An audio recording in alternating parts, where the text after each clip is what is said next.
para pencinta buku, selamat membaca.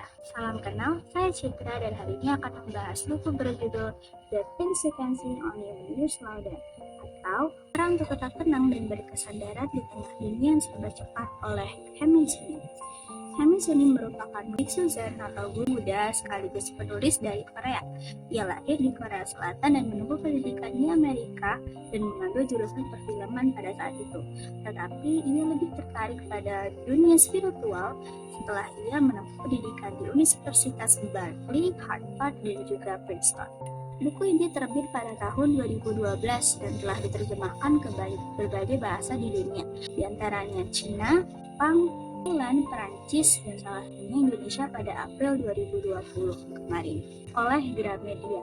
Buku ini berjumlah 265 halaman, dilengkapi dengan ilustrasi-ilustrasi menarik karya dari seorang seniman di Korea Selatan bernama Hyang Chol dan telah diterbitkan sebanyak 3 juta eksemplar dan dengan harga Rp125.000. Secara besar, buku ini berisi tentang pesan-pesan singkat serta pengalaman pribadi dari Haemin Sunim itu sendiri atau sang penulis yang diringkas menjadi 8 bab kehidupan.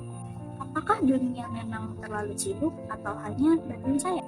Pertanyaan tersebut akan dibahas melalui 3 poin penting yang saya dapat setelah membaca buku dari Haemin Sunim ini. Yang pertama, pengalaman hidup seseorang bergantung pada kondisi batin seseorang yang menjalani. Banyak orang beranggapan bahwa batin dan juga dunia itu adalah hal yang tidak saling berkaitan, tetapi tidak sebenarnya begitu.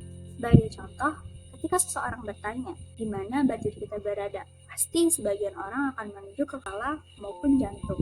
Tidak terlintas di pikiran mereka untuk menunjuk pohon maupun langit. Menurut ajaran Buddha, batas antara batin dan dunia luar begitu tipis dan sesungguhnya hanyalah sekedar ilusi. Bukanlah dunia secara objektif merasakan kebahagiaan atau kesedihan dan menimbulkan perasaan, namun perasaan itu berasal dari batin kita yang memproyeksikan pengalaman subjektifnya pada dunia luar. Kita mengamati dunia luar hanya melihat sebagian kecil yang menarik bagi kita. Dunia yang kita lihat bukanlah keseluruhan alam semesta, tapi hanya sebatas apa yang batin kita namun bagi batin kita, sebagian kecil dunia itu merupakan keseluruhan semestanya ada karena itu. Bukanlah dunia luar yang serba sibuk, tetapi batin kita sendiri. Dunia tidak akan pernah mengeluhkan betapa sibuk dirinya. Kenapa saya begitu sibuk? Bisa ditarik contoh.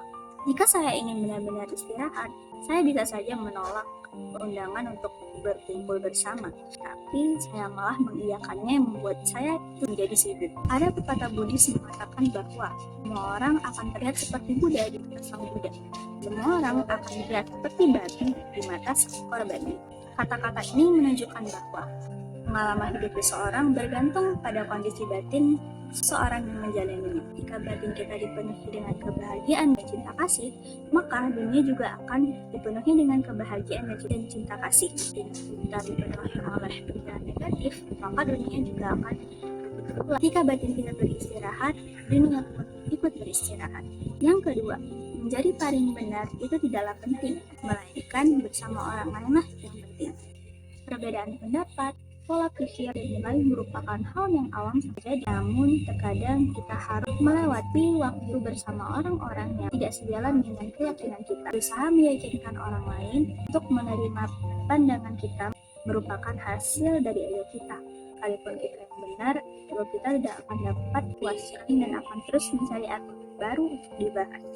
Menurut kitab Buddhis, The Treatise on the King of Pleasure Samadhi menyebutkan bahwa jangan mengharapkan orang lain mengikuti kemauan kita. Saat semuanya berjalan seperti apa yang kita inginkan, kita akan lebih mudah untuk lupa diri. Suka atau tidak, kita semua saling terhubung satu sama lain. Tidak terbayang jika kita bahagia sendiri. Sebagai contoh, seisi alam semesta terkandung dalam irisan apel dalam kotak makan siang. Pohon apel, cahaya matahari, awan, hujan, tanah, udara, dan petani ada dalam irisan itu.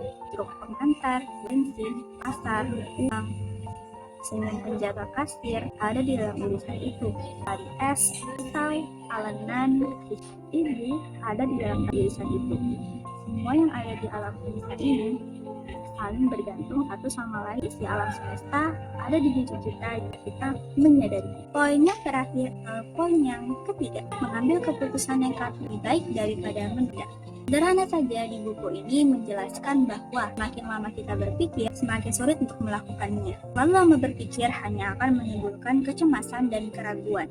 Langsunglah lompat dan berhenti bertanya, jika begini, jika begitu. Lakukanlah lompatan iman dengan kepercayaan yang kuat. Kesimpulan atau ringkasan yang dapat diambil dari buku ini adalah dunia bergerak dengan cepat, tapi tidak berarti kita harus begitu. Melalui buku ini, guru meditasi Zen Han-Min Sunim mengajak kita untuk menyadari bahwa ketika kita melambatkan diri, dunia juga akan ikut melambat bersama kita. Dan buku ini menggunakan gaya bahasa yang sangat sederhana, kata-kata singkat yang merupakan kebenaran yang kuat, tapi dengan ilustrasi-ilustrasi menarik dari seniman dari Korea Selatan yang Sol, membuat pembaca buku ini menjadi lebih tenang, lebih meresapi makna tersendiri dari buku. Tetapi buku ini sedikit sensitif bagi kalangan kita karena memuat kutipan yang seperti menggurui belum dapat diterima di pikiran. Kita mengetahui dunia hanya dari jendela pikiran kita. Saat pikiran kita berantakan, maka dunia juga akan berantakan. Dan ketika pikiran kita damai, dunia juga akan damai. Mengetahui pikiran kita sama dengan mencoba untuk mengubah dunia. Selamat membaca.